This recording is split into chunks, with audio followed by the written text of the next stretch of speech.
Hello friends, welcome to IntelliMaths. So let's discuss assignment 7, which contains word problems of maxima minima. First question, Smith has X children by his first wife. अब Smith है, इसकी कोई wife थी, अब नाम नहीं पता है, मान लो रिया है, ठीक है। अब इससे इसके एक्स चिल्ड्रन हैं, है ना, रिया और स्मिथ के। मान लो रिया है, ये स्मिथ है, इनके एक्स चिल्ड्रन हैं। Then Katie has X+1 children by her first husband. अब इसका हस्बैंड मान लो कि जॉन है, इससे इनके हैं X+1 children. They both marry. अब फर्स्ट वाइफ की बात हो रही है, यानी कि ये फर्स्ट वाइफ थी, तो यानी कि इनका डिवोर्स हो गया, तो ये छोड़ दिया इसने रिया को। अब ये स्मिथ और कैटी ने आपस में मैरिज कर ली, इनकी सेकंड मैरिज होगी दोनों की। अब इनके टोटल 24 चिल्ड्रन हैं, यानी कि 23 - 2x ये हुआ, तो टोटल 24 हो गए। Now it is given that children of the same parents don't fight. जैसे ये x हैं, तो एक ही पेरेंट के चिल्ड्रन है ना, इन सब बच्चों का एक ही माँ बाप है, तो ये आपस में फाइट नहीं करते। ये भी खुद आपस में नहीं फाइट करेंगे, ये भी नहीं करेंगे, ये भी नहीं करेंगे, बट ये और ये तो फाइट करेंगे, क्योंकि इनके पेरेंट्स सेम नहीं है। भी जो ये x है, इसकी मदर तो रिया थी, पर जो ये 23 - 2x है, इसकी मदर तो कैटी है। भी फादर तो इनका सेम है स्मिथ, पर मदर तो अलग अलग है, तो ये आपस में फाइट करेंगे। अब ये फाइट करेंगे तो कितनी फाइट्स होंगी, इनको मल्टीप्लाई कर देंगे। कैसे इतनी फाइट्स होंगी, कैसे भी? अगर 3 बच्चे इधर हों, 4 बच्चे इधर हों, तो कितनी फाइट होती है भी? ये इससे फाइट करेगा, ये इससे, ये इससे, इससे, 4 फाइट हो गई। 4 1 की फाइट, 4 2 की, 4 3 की, 12 हो गई ना, तो 3 × 4 हो गई 12। परमुटेशन कम्बिनेशन का रूल है, मल्टीप्लाई कर दो, टोटल नंबर ऑफ कम्बिनेशन आ जाएंगे। फिर ये दोनों भी आपस में लड़ेंगे, तो ये इनकी फाइट्स हो गई। अब देखते हैं टोटल फाइट कितनी हो गई। 23x - 2x square plus 23x plus 23 - 2x square minus 2x, सो 44x minus 4x square plus 44x plus 23। अब इसका बताना है हमें मैक्सिमम नंबर, मैक्सिमम फाइट्स, तो इसके लिए कोई डिफरेंशिएशन की जरूरत नहीं है, क्वाड्रेटिक है आखिर, क्वाड्रेटिक का ग्राफ से ही पता लग जाएगा। इसका जो वर्टेक्स है अपना -b/2a, -b/2a, जो कि वैल्यू 11/2 यानी कि 5.5 आ रही है, यहां पर इसकी मैक्सिमम वैल्यू आ रही है। ये f है, ये x है, तो x की वैल्यू, बट x की वैल्यू 5.5 तो हो नहीं सकती, क्योंकि x तो नंबर ऑफ चिल्ड्रन था। अब चिल्ड्रन तो 5.5 थोड़ी हो सकते हैं, या तो 5 होंगे या तो 6 होंगे, तो 5 और 6 पर वैल्यू तो सेम ही आएगी, क्योंकि ग्राफ क्वाड्रेटिक का सिमेट्रिकल होता है वर्टेक्स के अबाउट, है ना, एक्सिस के अबाउट, तो जो वैल्यू इससे 0.5 पीछे आएगी वही आगे आएगी। तो 5 पे ही निकाल लो कितनी वैल्यू है, वही हमारी मैक्सिमम फाइट हो जाएंगी। तो 5 पर वैल्यू में अगर निकालूं तो कितनी वैल्यू आने वाली है? 25 - 100 प्लस 220 प्लस 23, यानी कि 143। क्लियर? तो आंसर हमारा क्या हो गया? 143 फाइट्स इसमें मैक्सिमम हो सकती हैं। क्लियर? चलो नेक्स्ट क्वेश्चन पे चलते हैं। If the sum of length of hypotenuse and other side, भाई ये कोई राइट एंगल ट्रायंगल है, ये इसका कोई हाइपोटेन्यूज है, ये बेस है, ये परपेंडिकुलर है, तो length of hypotenuse and another side base ले लेते हैं। एक हाइपोटेन्यूज और एक बेस, इनका सम जो है ना वो गिवन दिया है। गिवन यानी कि कांस्टेंट हो गया, ये इसको लैम्डा मान लिया। अब एरिया ऑफ ट्रायंगल मैक्सिमम कब होगा, जब एंगल बिटवीन दीज साइड्स, यानी ये दोनों जो साइड थी इनके बीच का एंगल 60 डिग्री प्रूव करना है, जब एरिया मैक्सिमम होगा। तो एरिया अपना हो गया half into base into height. तो ये सिंगल वेरिएबल में नहीं है, तो p को h² माइनस बी स्क्वायर लिख लो, पर अभी भी सिंगल वेरिएबल नहीं आया, तो यहां से h हटा दो, h की वैल्यू यहां से ले लो, लैम्डा माइनस बी। अब ये सिंगल वेरिएबल में आ गया, तो इसको डिफरेंशिएट करके 0 कर दो, वहां से हमें एरिया की मैक्सिमम वैल्यू मिल जाएगी। सो b/2, और ये कितनी वैल्यू हो गई देखो, λ² माइनस 2b लैम्डा हो गई। अब इसको डिफरेंशिएट करेंगे तो 1/√x की डिफरेंशिएशन 1/2√x, और λ² की 0 और इसकी -2 लैम्डा, प्लस ये एज इट इज b/2 की डिफरेंशिएशन हाफ बराबर 0। 2 से 2 कट गया, ये 2 भी कट जाएगा, तो यानी b लैम्डा बराबर λ² माइनस 2b लैम्डा। अब स्क्वेयरिंग कर लो इसकी, सो b² λ² बराबर λ² माइनस 2b लैम्डा। सो कितना आ गया यहां से, लैम्डा b² लैम्डा बराबर लैम्डा माइनस 2b। ठीक, 1/2√this, और विद रिस्पेक्ट टू b कर रहे थे तो -2 लैम्डा, सो b लैम्डा। ओके, नहीं अंडर नहीं आएगा यहाँ पे, 2 अंडर थे ना, अंडर तो हट जाएगा।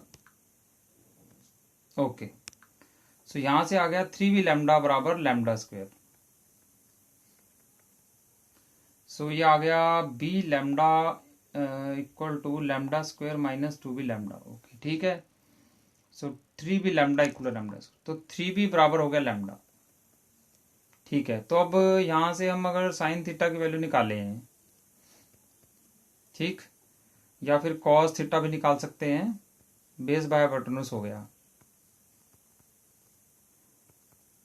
बट यहां से देखो लैम्डा कौन था, लैम्डा तो b+h था, तो ऐसे 2b बराबर h आ गया, तो b/h की वैल्यू कितनी आ गई, हाफ, यानी थीटा कितना हो गया 60। यही हमें प्रूव करना था। थर्ड क्वेश्चन देखते हैं। Find the volume of the largest cylinder that can be inscribed in A sphere of radius r, है ना, रेडियस r का स्फीयर है, उसके अंदर सिलेंडर डालना है। अब सिलेंडर डालना है तो देखो सिलेंडर का जो एक्सिस है वो सेंटर से होके जाएगा, सिमिट्री है ये तो ऑब्वियस सी बात है। अब सिलेंडर क्या मतलब ऐसे एक्सिस थोड़ी बना सकते हैं, ऐसे बनाएंगे तो देखो ये कैसे सिलेंडर टच नहीं कर पाएगा ना, फिर ये तो, अब सिलेंडर ऐसे कैसे बनेगा, ऐसे बनेगा क्या सिलेंडर, मतलब सिलेंडर का एक्सिस तो ऑब्वियसली ये इसके सेंटर से होके जाता है ना, तो वो सिमिट्री बताती है। ये इंस्क्राइब करना है ना, तो उसको सर्कल की पूरी बाउंड्री को टच करना है, इंस्क्राइब करना है, हमें उसको पूरी बाउंड्री को टच करना है। तो बाउंड्री को टच करना है तो सिमिट्री का काफी ज्यादा हमें इस्तेमाल करना पड़ेगा वर्ड प्रॉब्लम्स के अंदर। तो सिलेंडर सिमिट्रिकल है, सर्कल भी सिमिट्रिकल है, तो इसमें इंस्क्राइब करेंगे यानी चारों जगह पे ऐसे टच करवाएंगे, तो ये यहीं से सेंटर से ही होके जाएगा इसका जो एक्सिस होगा। तो यानी इसका रेडियस हम अगर r मानते हैं, हाइट तो ये पूरी h है तो h/2 हो गई, और ये रेडियस सिलेंडर का, ठीक है, इसको कैपिटल H मान लेते हैं, जो सिलेंडर की हाइट और रेडियस को कैपिटल R। अब वॉल्यूम सिलेंडर का क्या होगा, अभी πr²h, सिंगल वेरिएबल में कन्वर्ट करना है कैसे, यहाँ पाइथागोरस थ्योरम लगाओ, सो r² बराबर ये आ गया पाइथागोरस थ्योरम लगा के। अब कैपिटल R² की वैल्यू लिख दो यहाँ पर, तो देखो हो गया सिंगल वेरिएबल में कन्वर्ट। क्योंकि स्मॉल r तो क्या है, स्फीयर का रेडियस है, वो तो क्वेश्चन में गिवन दिया है, जो चीज क्वेश्चन में गिवन दी होती है वो तो कांस्टेंट होती है, ये तो कांस्टेंट हो गया, ये वेरिएबल तो h है यहाँ पर। तो अब इसको डिफरेंशिएट करके 0 कर देना है हमें, सो पाई आर स्क्वायर माइनस 3 पाई/4 h² बराबर 0। यहां से हमें जो है ना h की वैल्यू मिल जाएगी। ठीक, क्या आ गई h की वैल्यू? 2r/√3 आ गई। ठीक है, तो ऐसे फिर वॉल्यूम निकाल लेंगे हमें से। वॉल्यूम का आंसर हमारा जो है किस में चाहिए हमें? ये h में था ना पूरा, h की वैल्यू डाल देंगे तो स्मॉल r में आ जाएगा पूरा आंसर। स्मॉल r में ही चाहिए क्योंकि वो गिवन दिया है वो क्वेश्चन के अंदर। फोर्थ क्वेश्चन देखते हैं। Show that semi vertical angle of A right circular cone, ये जो कोन होता है ऑब्वियसली कोन का ये एंगल तो 90 होता ही है। ये वाला ये एंगल है ना, ये जो हम ऐसे बनाते हैं ये एंगल तो 90 होता है, तो इसी को राइट सर्कुलर कोन कहते हैं। राइट मतलब 90।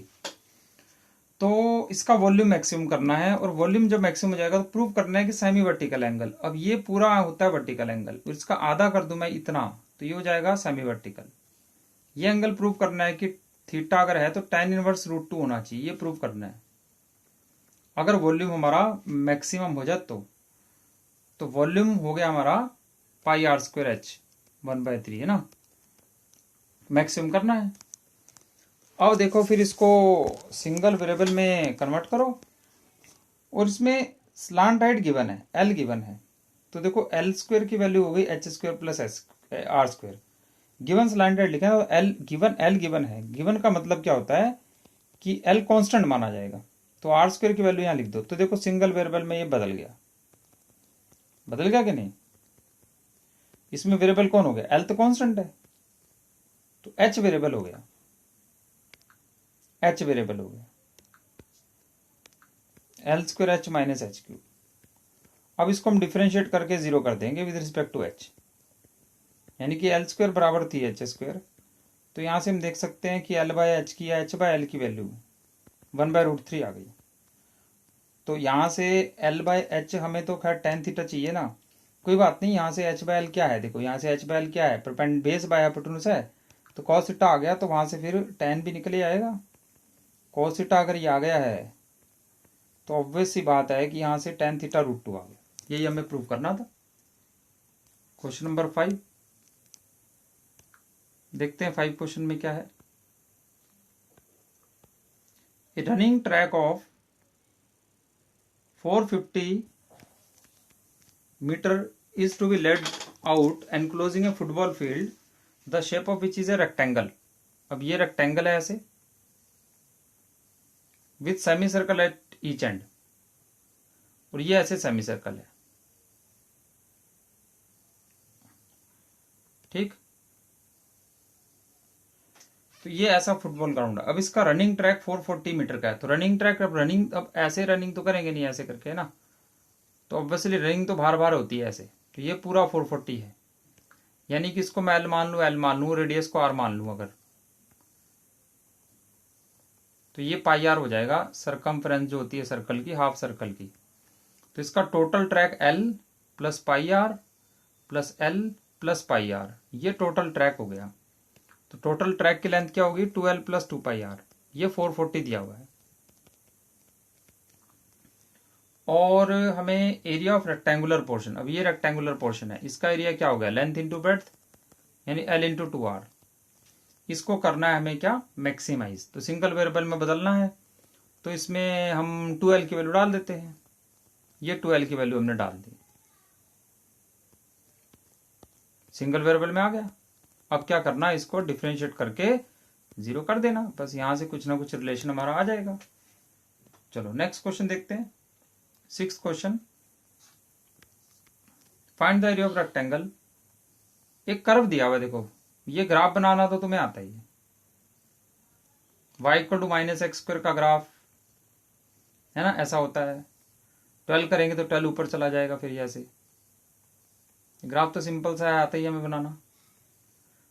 Find the area of the largest rectangle with lower base on the x axis. देखो बेस तो रेक्टेंगल का x एक्सिस पे है और अपर वर्टिसेस इस कर्व पे है, तो ऑब्वियसली बात है फिर ये ग्राफ सिमेट्रिकल है। जैसा इधर शेप वैसी इधर शेप है ना, पैराबोला का ग्राफ सिमेट्रिकल होता है। अब सिमेट्रिकल है अगर, तो यहां पर हाइट मैंने इतनी बनाई है, तो यहां भी भैया इतनी बनानी पड़ेगी, क्योंकि ऐसे बनाऊंगा तो कैसे रेक्टेंगल बनेगा फिर ये, है ना, सेम हाइट बनानी पड़ेगी। अब सेम हाइट है बनेगी तो ये डिस्टेंस भी सेम ही आएगा क्योंकि सिमेट्रिकल ग्राफ है, हाइट सेम तो डिस्टेंस भी सेम। तो ये डिस्टेंस अगर मैंने h लिख दिया तो ये जो रेक्टेंगल ABCD बनाया है तो ये पॉइंट तो h0 हो जाएगा और ये पॉइंट h, 12 माइनस h² हो जाएगा। तो अब इसमें एरिया ऑफ द रेक्टेंगल, अब एरिया देखो लेंथ इंटू ब्रेड्थ, अभी लेंथ तो टोटल हो गई कितनी 2h और ब्रेड्थ हो गई कितनी 12 माइनस h²। अब ये तो पहले से ही सिंगल वेरिएबल में आ गया और इसको मैक्सिमम करना है तो इसको डिफरेंशिएट करके 0 कर देना है।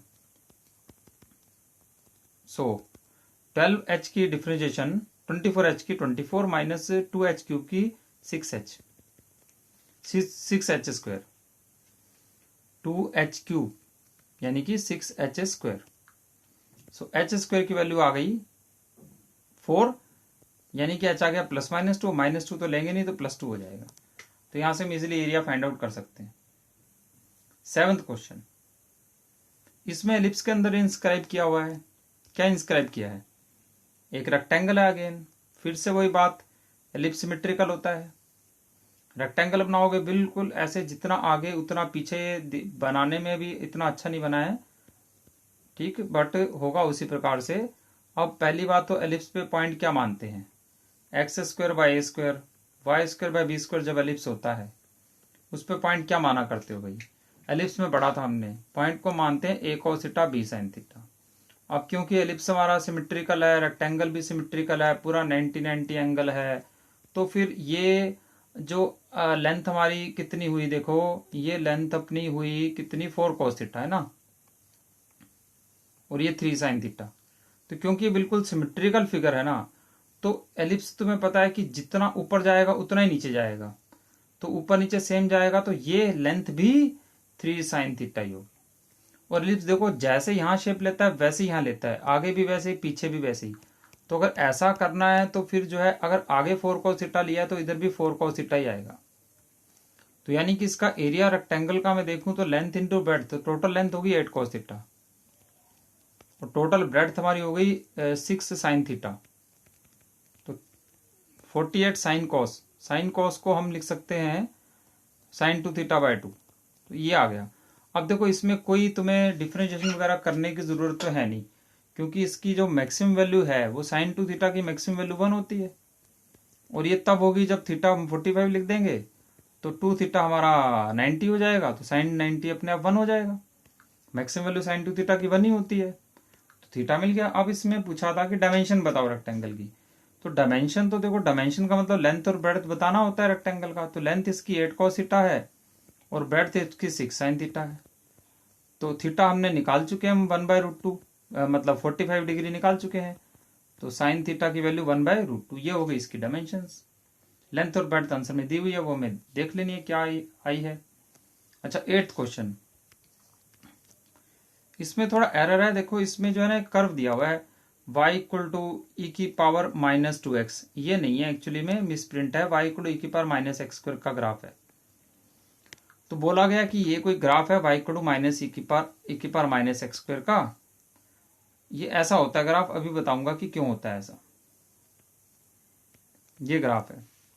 अब एक रेक्टेंगल है जिसकी एक साइड तो x एक्सिस पे है और दो वर्टिसेस कर्व पे हैं, तो फिर से वही ऐसे सिमेट्रिकल सा बनेगा कि x एक्सिस पे तो a भी हो गया और c पॉइंट और d पॉइंट हमारे इस के ऊपर हो गए, कर्व के ऊपर है ना।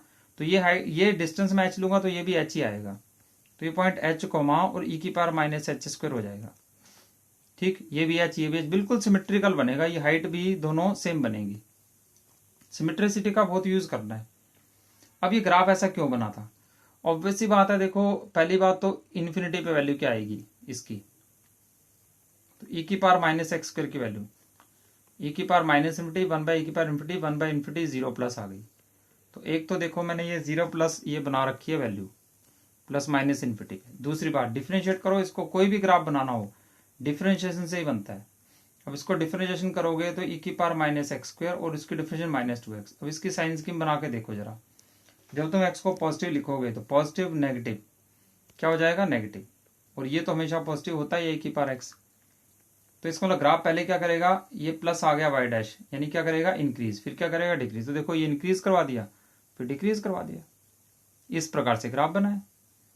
और जीरो पर वैल्यू निकालनी है तो जीरो पर वैल्यू देख लो एक ही बार जीरो यानी 1 हो जाएगी वैल्यू। और इसमें एरिया को लार्जेस्ट करना है। देखो रेक्टेंगल का एरिया बताओ, ये देखो रेक्टेंगल की लेंथ होगी 2h और ब्रेड्थ क्या हो गई इसकी, ये हाइट कितनी है, ये हाइट रही e⁻⁻h²। ये हमारा रेक्टेंगल का हो गया एरिया। अब कुछ नहीं करना, इसको डिफरेंशिएट करके 0 कर देना। ठीक, 2h as it is e⁻⁻h² के डिफरेंशिएशन ये इंटू 2 -2h प्लस ये एज इट इज और इसकी डिफरेंशिएशन 2, ये 0 कर देना। यहां से देख लेना जो भी तुम्हारा h का आंसर तुम्हें मिलेगा। चलो तो 9th क्वेश्चन देखते हैं। कोई कर्व है, ये जो भी कर्व है, अब हमें शेप से तो क्या मतलब है, जो भी शेप हो। बोला है कि कोई पॉइंट है K0, इससे इस कर्व का डिस्टेंस जो है AP, इसका मैक्सिमम बताओ कितना होगा। तो इस पॉइंट को XY मान लो, तो XY इस इक्वेशन को सेटिस्फाई करता है। अब AP डिस्टेंस को D माना हमने, तो डिस्टेंस फार्मूला क्या, स्क्वेयरिंग कर लो। तो डिस्टेंस फार्मूला क्या हो गया, x - k² प्लस y - 0², और अंडर तो आएगा नहीं, मैंने स्क्वेयरिंग कर दिया डिस्टेंस की। इसको मैक्सिमाइज करना है। क्या तरीका होता है मैक्सिमम करने का, सिंगल वेरिएबल में कन्वर्ट। तो यहां से y² की वैल्यू उठा लो और इसमें डाल दो। y² की वैल्यू क्या आ रही है, देखो 2x - 2x² आ रही है, तो ये आ गया। ठीक, अब इसको तुम्हें करना है मैक्सिमम। अब d मैक्सिमम होगा तो फिर d² भी मैक्सिमम होगा, एक ही बात है। और ये तो क्वाड्रेटिक है, कोई डिफरेंशिएशन करने की जरूरत ही नहीं है, तुम तो इसकी मैक्सिमम वैल्यू लिख लो सीधा। क्वाड्रेटिक मैक्सिमम वैल्यू क्या होती है, 4ac - b²/4a होती है ना, -d/4a वैल्यू मैक्सिमम। बस यहाँ से अंडर ले लेना तो d की वैल्यू आ जाएगी। यहाँ से d की मैक्सिमम वैल्यू अंडर ले लेना, इसका जो भी आंसर आए। चलो question number 10, let ABC is a triangle. ABC कोई ट्रायंगल है और DEF पॉइंट हमारे BC,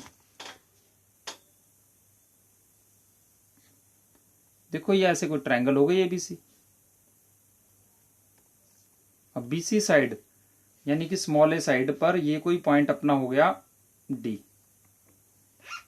फिर CA साइड पर कोई हो गया अपना E और यहां हो गया F। अब AFDE is a parallelogram. Parallelogram है तो भाई ये फिर कुछ D पॉइंट को कैसे बनाना पड़ेगा, यहां पे मैं पॉइंट लूंगा तो इसके पैरेलल लाना पड़ेगा ऐसे, और ये भी इसके पैरेलल जाएगा, तभी देखो AFDE।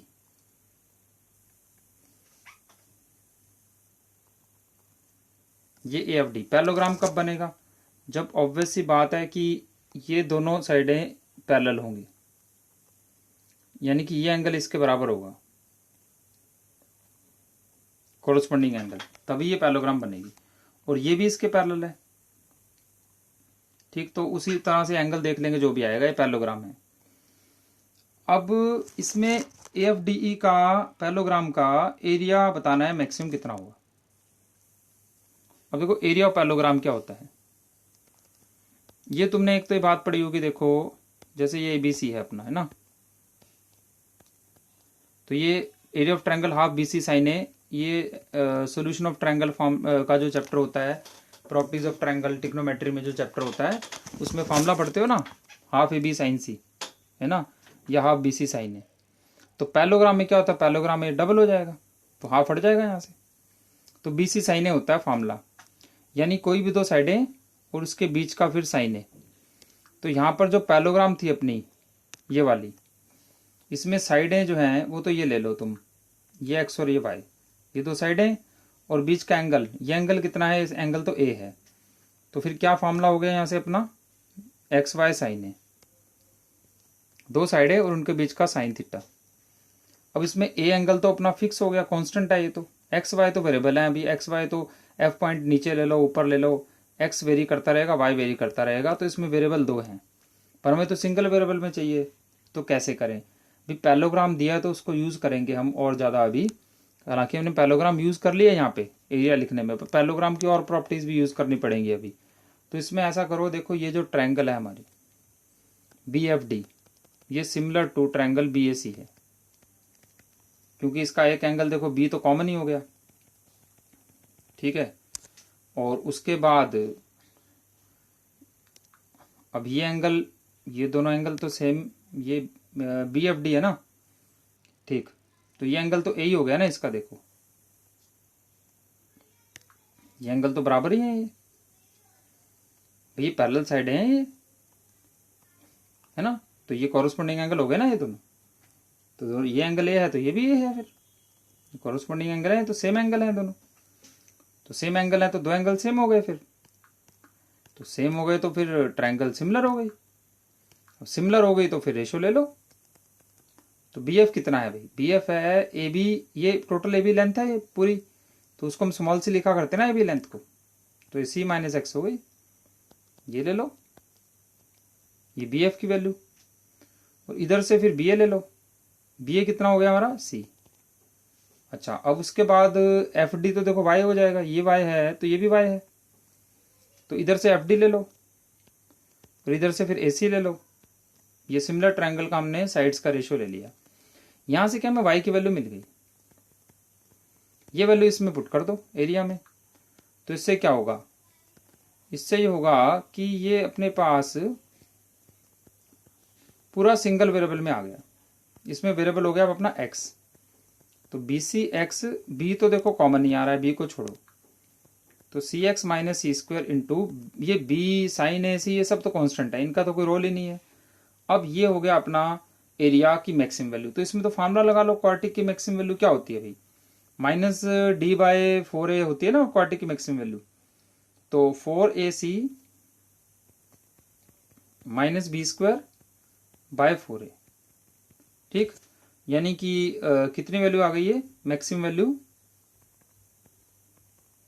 C²/4 आ गई, इंटू B sin A/C, यानी कि कितना हो गया, BC sin A/4, है ना, BC sin A/4, यानी कि A ऑप्शन हो जाएगा इसका 10th क्वेश्चन का, ठीक। चलो आगे बढ़ते हैं, 11th क्वेश्चन देखो। The difference of the square root of two consecutive natural numbers. अच्छा, दो नेचुरल नंबर हैं, ठीक है भाई, कंसेक्यूटिव है, तो भाई नेचुरल नंबर मान लो n और n+1 है, कंसेक्यूटिव है। The difference of the square root, अब इनके स्क्वायर रूट का डिफरेंस, ठीक है। The difference of square root of two consecutive natural numbers each greater than n²। अब ये भी ग्रेटर देन n² है और ये भी ग्रेटर देन n² है, ये भी दिया हुआ है। तो देखो ये n² से बड़ा कर दिया तो ये तो बड़ा हो ही जाएगा, इसको छोड़ो, इसको क्या लिखना है, इसकी कोई जरूरत नहीं है। तो n की वैल्यू जो है ना, स्मॉल n की वैल्यू n² से इन्फिनिटी है, चलो ठीक है, n² से बड़ा है, ठीक है। अब दिस द डिफरेंस इज, पहली ऑप्शन है डिफरेंस 1/2n से बड़ा, सेकंड ऑप्शन है डिफरेंस इतना है, थर्ड ऑप्शन है डिफरेंस इतना है, अगली ऑप्शन है D 1/n से बड़ा, यानी कि मैक्सिमम मिनिमम वैल्यू निकालनी है। ये जैसे यहाँ दिख रहा है मिनिमम वैल्यू 1/2n, 1/2n से बड़ा ही रहेगा, तो मिनिमम मैक्सिमम निकालना है। तो डिफ्रेंशिएशन कर सकते हैं बट जरूरत ही नहीं है, इसको तुम रैशनलाइज ही कर लो, बहुत इजीली हो जाएगा ये। तो ये मैंने इसको रैशनलाइज किया तो ऊपर तो 1 ही आ गया, फिर ये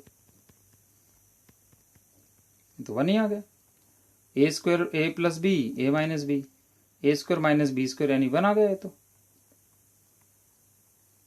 तो इसकी वैल्यू तो हम इजीली निकाल सकते हैं, मैक्सिमम और मिनिमम। अब n की वैल्यू देखो कहां से कहां लाई करती है, n² से लेकर इन्फिनिटी,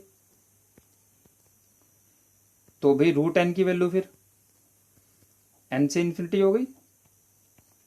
तो अगर तुम्हें d चाहिए मैक्सिमम तो मिनिमम डाल दो इसमें, है ना, मैक्सिमम वैल्यू चाहिए अगर, तो डिनोमिनेटर में मिनिमम वैल्यू डालोगे। अब डिनोमिनेटर में मिनिमम वैल्यू डालोगे तो इसकी मिनिमम वैल्यू है ना, ये मिनिमम वैल्यू कितनी है n, ठीक, तो n डाल दो, और इसकी मिनिमम वैल्यू इसकी भी n ही डाल दो, कोई दिक्कत थोड़ी है। और ये मैक्सिमम वैल्यू अप्रोचेस टू होगी है ना, ओपन ब्रैकेट लगेगा इस पे ना, तो ये 1/2n हो गई, यानी कि ये मैक्सिमम वैल्यू 1/2n है, यानी 1/2n से छोटा होगा। इक्वल टू नहीं लिखूंगा मैं यहाँ पर, क्यों नहीं लिखूंगा इक्वल टू, क्योंकि ये वैल्यू मैं n डाल थोड़ी सकता हूँ ना, ये तो ओपन ब्रैकेट लगा है यहाँ पर। तो √n की वैल्यू ठीक है, मैंने यहाँ पर n डाल दी है, पर यहाँ ओपन ब्रैकेट लगा है ना, तो n से हल्की सी बड़ी डालनी है ना, तो n से थोड़ा सा जैसे बड़ा आएगा, हल्का सा, समझे भी। मैक्सिमम वैल्यू मतलब n कैसे डाल दूं मैं भी, मुझे क्या है देखो, इसकी मिनिमम वैल्यू करनी है। अब मिनिमम वैल्यू क्या है, √n की मिनिमम वैल्यू इसकी n है, पर ये ओपन ब्रैकेट है, यानी n से हल्की सी ज्यादा ही है। और n+1 क्या है भाई, √n अगर n है तो n+1 क्या है, मतलब थोड़ा सा उससे, n से थोड़ा सा ज्यादा होगा, ये भी n नहीं होगा तो थोड़ा और ज्यादा होगा, तो ये भी थोड़ा सा ज्यादा ही लिख लो, जितना भी लिखना है n++ लिखो या जो भी लिखना है ना, थोड़ा सा ज्यादा है।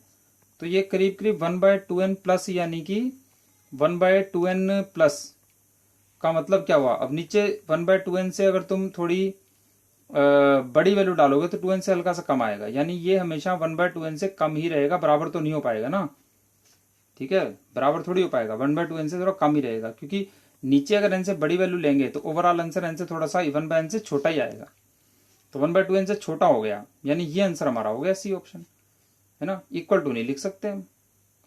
अच्छा, उसके बाद मिनिमम वैल्यू अगर तुम्हें देखनी है तो नीचे मैक्सिमम डालो।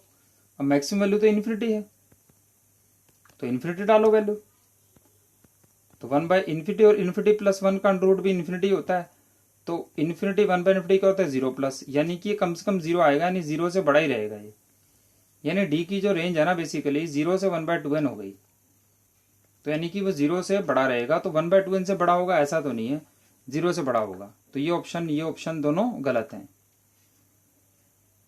क्वेश्चन नंबर 12,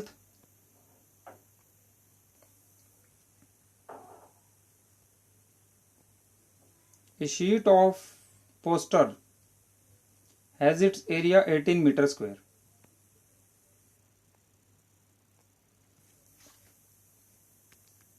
पोस्टर है ना, पोस्टर तो तुमने देखे ही होंगे किस प्रकार के होते हैं। पोस्टर में जो है बीच में कुछ लिखते हैं, साइड पे कुछ बॉर्डर बनाते हैं, डिजाइन बनाया करते हैं साइड में, ऐसे ही होता है ना।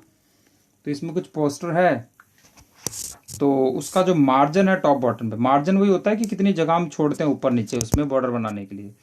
जैसे ये अपना ऐसे करके कोई,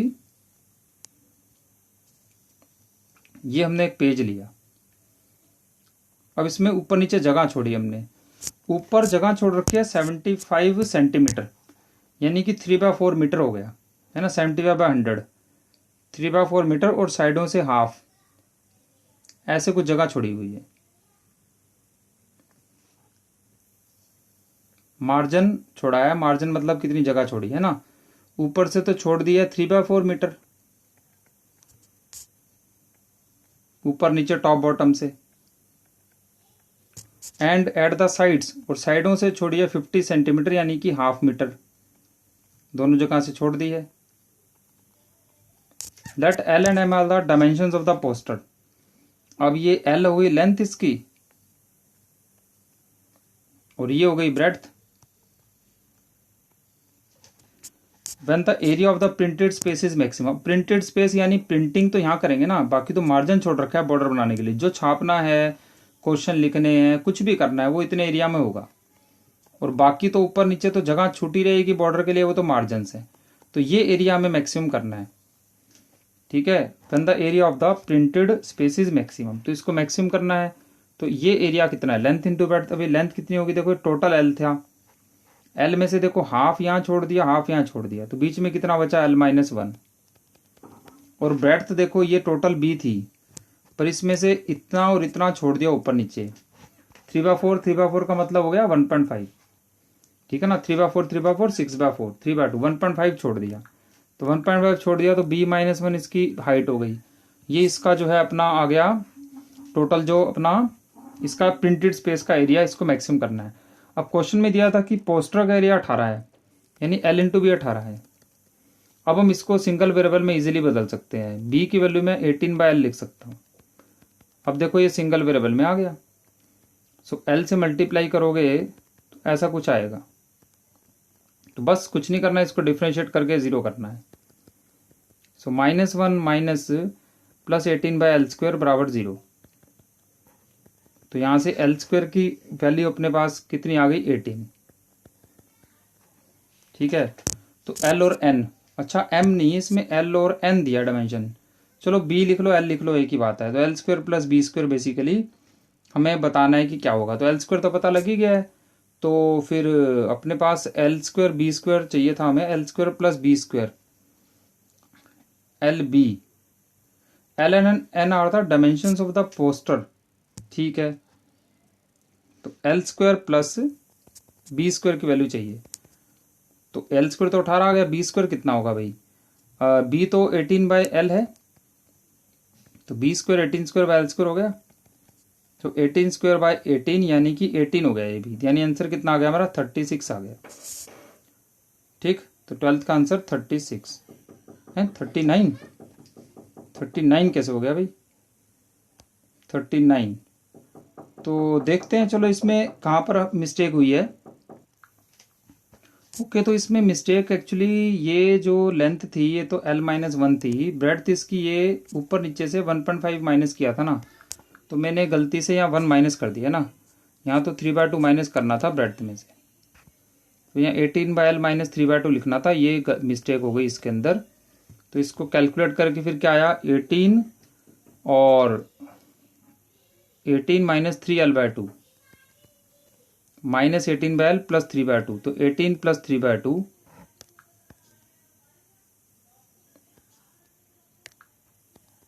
19.5। तो डिफ्रेंशिएशन किया तो -3/2 प्लस 18/l², तो यहाँ से 3/2 बराबर 18/l², यानी कि 3 6 18, तो l² की वैल्यू कितनी होगी, 12 हो गई। ओके, तो l² आ गया 12, तो b² हो गया अपना 18²/l², यानी कि 18²/12। सो 18 इंटू 18/12 27, तो यानी कि 12 प्लस 27, यानी कि अपना आंसर कितना हो गया, 39। ठीक है, चलो 39 हो गया 12th का आंसर। चलो अब 13 क्वेश्चन देखते हैं, last question. The fuel charges for running a train are proportional to the square of the speed generated in miles per hour या मीटर पर आवर, जो भी है माइल्स पर आवर ही होगा। ठीक, उससे तो चलो अपने को मतलब नहीं है। फ्यूल चार्जेस मतलब कितना फ्यूल लगेगा, वो प्रोपोर्शनल टू है square of the speed, constant of proportionality के मान लिया, यानी कि जितनी ज़्यादा स्पीड होगी उतनी तेज़ी से पेट्रोल कंज्यूम होगा। And it cost 48 per hour, और इसकी जो कॉस्ट है ना फ्यूल की, एफ क्या अपना, फ्यूल कॉस्ट पर आवर,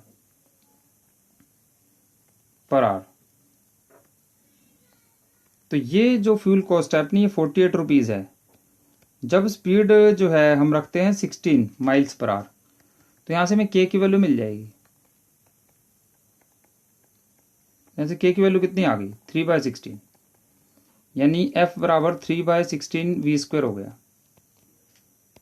चलो आगे देखते हैं क्या दिया है। What is the most economical speed, economical यानी कि मतलब पैसे कम लगे, और क्या है, कितनी स्पीड रखें कि पैसे कम लगे। The fixed charges salaries etcetera, जो फिक्स्ड चार्जेस लगने हैं ना अपने, वो 300 रुपये। जैसे कि भी अब कार चला रहे हैं तो उसमें फिक्स चार्ज भी तो लगेगा ना, कुछ ड्राइवर भी तो लेगा, ड्राइवर जो चलाएगा वो तो अपने 300 रुपये 1 घंटे के लेगा ही, बाकी ये तो पेट्रोल लगेगा जितना भी लगेगा, है ना, दो तरह। तो अपना टोटल कॉस्ट कितनी हो गई। और कॉस्ट किस चीज़ की भी, कोई डिस्टेंस फिक्स करेंगे ना हम कि हमें यहाँ से यहाँ तक जाना है, एस डिस्टेंस ट्रेवल कर रहे हैं हम, है ना, इनिशियल पॉइंट से फाइनल पॉइंट को 250 किलोमीटर 300 किलोमीटर की जर्नी जो है उस पे हम निकालेंगे ना कि हमारे पैसे कितने लगते हैं, है ना। डिस्टेंस तो फिक्स करें पहले, तो एक डिस्टेंस हमने फिक्स कर लिया एस, तो कॉस्ट अपनी क्या होगी देखो, अब ये टाइम कितना लगेगा। अब डिस्टेंस अगर हमने एस ले लिया तो किसी स्पीड वी से अगर हम चलेंगे तो टाइम अपना डिस्टेंस बाय स्पीड लगेगा, इतना टाइम लगेगा। अब अगर इतने घंटे लगेंगे, है ना, डिस्टेंस इन माइल्स हो गया ये तो, और speed in miles per R है, तो इतने आर्स लग गया टाइम अपना। अब टाइम अगर इतना लग गया तो भाई 300 रुपये 1 घंटे के तो ड्राइवर ले जाएगा। तो इतने घंटे अगर लग जाएंगे हमें, है, मान लो हम यहाँ से जो है कोटा से और दिल्ली तक जा रहे हैं, तो यहां से यहां तक जाने में भी अपने को इतने घंटे लगे और 1 घंटे के 300 रुपये लग गए, तो अपने टोटल पैसा तो 300 S/V इतने तो हमारे फिक्स चार्ज हो गए, प्लस फिर पेट्रोल भी लगेगा। अब पेट्रोल क्या है, कितना लगेगा भाई, इतना पेट्रोल के पैसे लगते थे 1 घंटे के लिए, ये लिखा था ना फ्यूल कॉस्ट पर आवर। 1 घंटे में इतने हमारी पैसे लग रहे थे और इतने हमने घंटे तक गाड़ी चलाई, तो इतने पैसे हमारे टोटल लग गए। अब इसको हमें सिंगल वेरिएबल में बदलना है, तो सिंगल वेरिएबल में तो ये पहले से ही है भाई, एस तो कांस्टेंट है, डिस्टेंस तो कांस्टेंट होता है ना, हमने कोटा से दिल्ली को डिस्टेंस थोड़ी वेरी करेगा।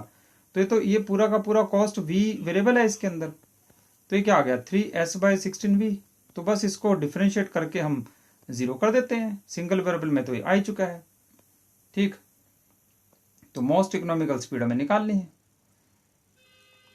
ठीक है, ठीक है। तो इसमें देखो अब डिफरेंशिएशन इसको करेंगे हम, तो क्या आएगा अपना 300S तो कांस्टेंट ही है, 1/v की डिफरेंशिएशन -1/v², और v की जो है 1 हो गई, इसको हमने पुट कर दिया 0। तो यहां से क्या है अपने पास 300S/v बराबर v² बराबर 3S/16। ठीक, s और s कट गए और 3 और 3 भी कट गए, तो 1600 बराबर v²। तो यानी v अपना कितना हो गया 40 माइल्स पर आवर। ये हो जाएगी हमारी most economical speed. Clear? So this was all with the assignment number 7। So keep studying, best of luck.